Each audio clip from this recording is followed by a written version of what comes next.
Are you looking for the perfect cookie recipe that's perfect for the holidays, but also something that you can enjoy all year round? I think these vegan snowball cookies are going to be your favorite because they're melt in your mouth delicious and they're made with that classic powdered sugar coating that makes them so irresistible. Stay tuned to the end of today's video because I'm going to show you 3 of my favorite flavor variations for these cookies. You won't want to miss it. Hi, I'm Marley. I'm with the site Namely Marley. I love having you here in my kitchen because I love preparing plant-based recipes and sharing them with you. I think you're going to love today's recipe because it's super easy. And if you're like me, I'm sometimes looking for super easy recipes that, are also delicious and something I like to share with other people. So that's what we're going to be doing today. So this recipe, like I said, is made with 6 simple ingredients and it starts with vegan butter. We'll use 1 cup of vegan butter. Now I've already added mine to my mixer and I've whipped it just for a couple of minutes just to make it fast for today. But normally you'll just put in some softened butter and into that we're going to add a 1/2 cup of powdered sugar. So I'm going to pour that in there. And I've got a teaspoon of vanilla. Oops, sorry, and a 1/4 teaspoon of salt. And let's just give that a spin.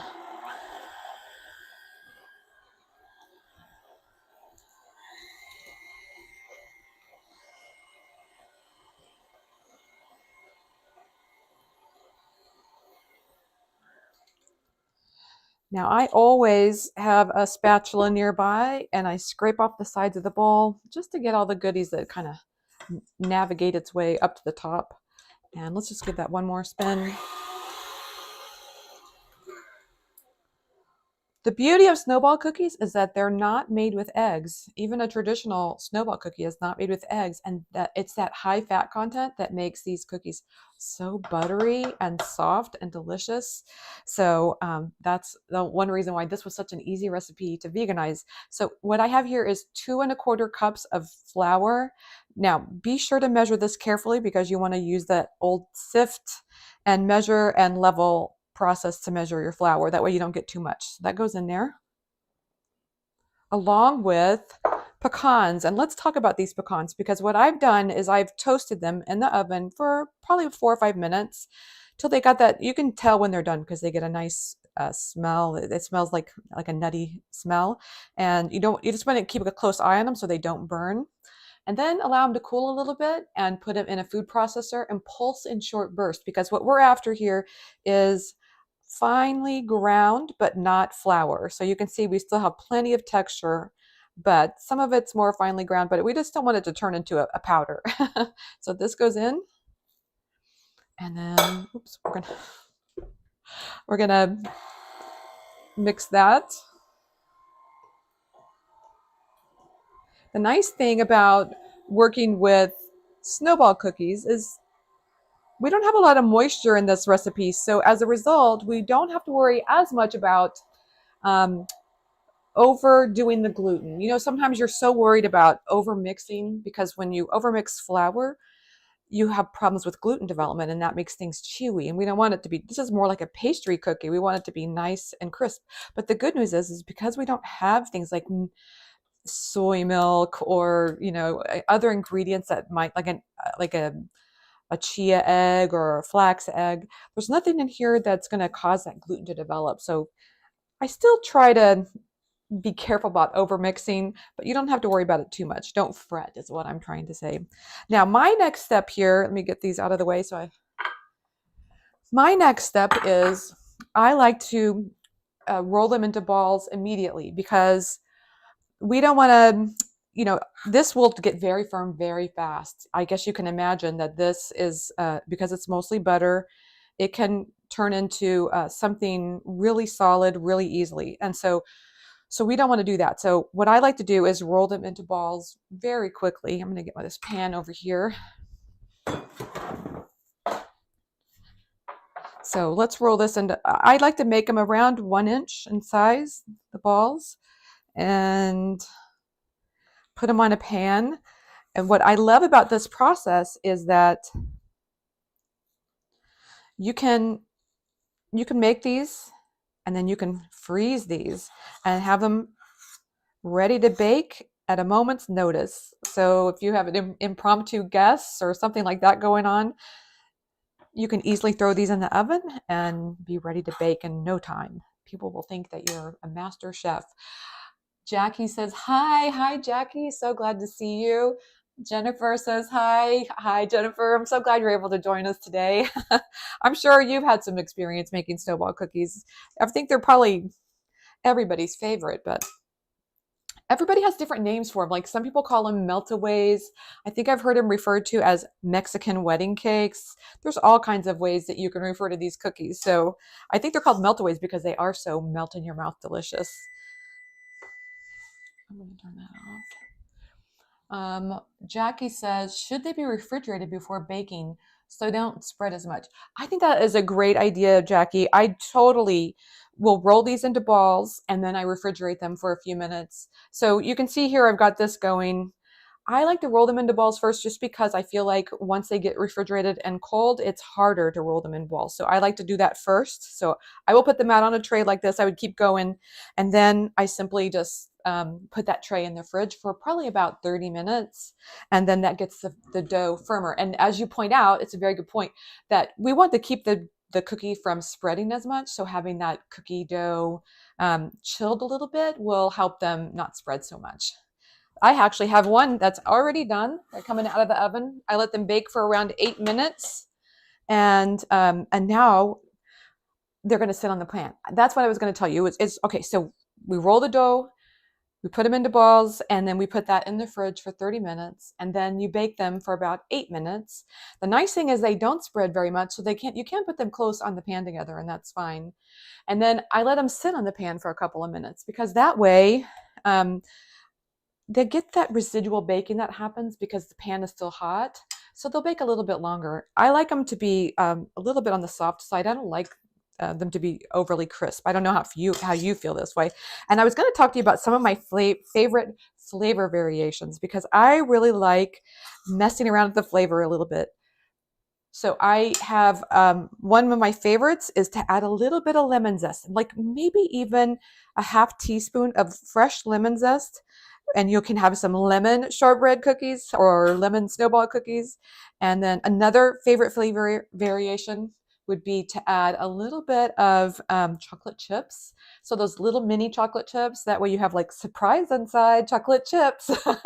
People would be not expecting chocolate chips in a snowball cookie, so it's kind of fun. You could also do something like orange zest would be really good too, to give it kind of an orangey, citrusy, wintry vibe. That's really nice. And then there's a restaurant here in Kansas City, or not a restaurant, it's a bakery that's very well known for doing these. This is a shortbread cookie with pecans in it. So they do a shortbread cookie with pecans in it, and then they add wisps of chocolate frosting on top. Oh, that used to be my favorite. It's a very good cookie. So very delicious to have that combination of the crispy snowball cookie with the soft buttercream chocolate on top. It's very nice. So anyway, you can see the process we've got here. This would go into the refrigerator and chill, and then we'll be ready to bake it. So I've got some more questions. It looks like yeah, Jackie says, remember to click the thumbs up. Yes, I appreciate that. I appreciate that so much.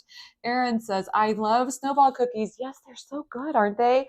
They're perfect because sometimes we all love all the frosting and all the flavor, but these are so easy, and it's so fun to have a recipe that's easy to make. So I'm going to put this aside because that's going to go in the fridge later.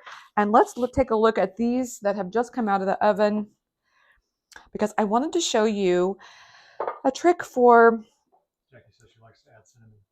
Oh, Jackie said she likes to add cinnamon. That is a great idea. I have never done that, but I think that's a great idea because, these are kind of minimally sweetened, and I feel like cinnamon adds a little, even though it's not sweet technically, I feel like when I add cinnamon to something, it gives it just a little bit more sweetness flavor. Tell me, Jackie, how much cinnamon that you add? I want to know. Okay, so the next thing we're going to do is when they come out of the oven and you let them cool for a few minutes, it's time to roll them in powdered sugar. So I've got some extra powdered sugar. I like that powdered sugar to be loose and light, like in other words, not packed, so that it can absorb the cookies can get the powdered sugar. And I way prefer for them to be just warm and not hot. These are on the hot side because they just came out of the oven, but I wanted to demonstrate to you how you roll them in the powdered sugar. But you can see that when they're too hot, they kind of absorb the powdered sugar quite a bit. You can also just double roll them. These are pretty warm. um, yeah, you can double roll them. So once this cools, so we'll put a layer of powdered sugar. It's almost like a crumb coat. And then it'll help it attract more powdered sugar in a second. And I've got a spoon because what happens is the powdered sugar has a tendency to pack. So we just have a spoon and there we go. Just add a little bit more powdered sugar. And that's, like I say, these are minimally sweetened. So adding a little bit of powdered sugar on the top gives it a little bit more flavor and sweetness in every bite. I'm going to see if Jackie answered my question. I measure with my heart. Oh, I love it, Jackie. That's so good. Yes. In other words, you just follow your heart. Sometimes you want more and sometimes you want less. I like it. Well, I'm going to suggest to people who need a little more instruction, I would probably start with a half a teaspoon of cinnamon. If it was me, and I'm definitely going to try that, Jackie. Thank you so much for sharing that. But I'm going to try it next time, and I'm going to try a half teaspoon of cinnamon, and then and then go from there. And then, of course, the next time I make it, I will go with my heart on that one. I love it. Some questions you might have would be like, can you make these gluten-free? Absolutely. Just go ahead and use a gluten-free baking flour and that makes it fine. How about nuts? Do you have to use the pecans in here? Absolutely not. You can, if you have a nut allergy, go ahead and you could try adding toasted sesame seeds or sunflower seeds if you wanted to have some kind of nutty flavor in there. Or just leave them out. That's fine too. I have a recipe on my site for shortbread cookies, which is what they would basically be, would be a shortbread cookie. Let's see if we got, yeah, measure with my heart. Okay, great. So now you know what I love. It's the taste test time. So I'm so excited to give this one a bite because I've been smelling these cooking all day. So let's get to that. Mmm. It's so good. It's buttery. Mmm. The taste of the pecan is all throughout this cookie. Oh, that is just delicious. That is so good. And the powdered sugar on the outside. I mean, I can see why they call these meltaways because they do just melt in your mouth. They're so buttery and delicious. It's perfect. Like I say, it's a perfect holiday cookie, a Christmas cookie, but you can also serve them all year long. So they're great any time of year. So I hope you have enjoyed today's recipe. I would love it if you would tell me what your holiday baking is going to be all about. What are you baking this Christmas? Leave a comment below. I want to hear from you. And thanks for joining me today. If you like this recipe, give it a thumbs up and subscribe for more recipes coming your way every week. Now I'm going to have another bite.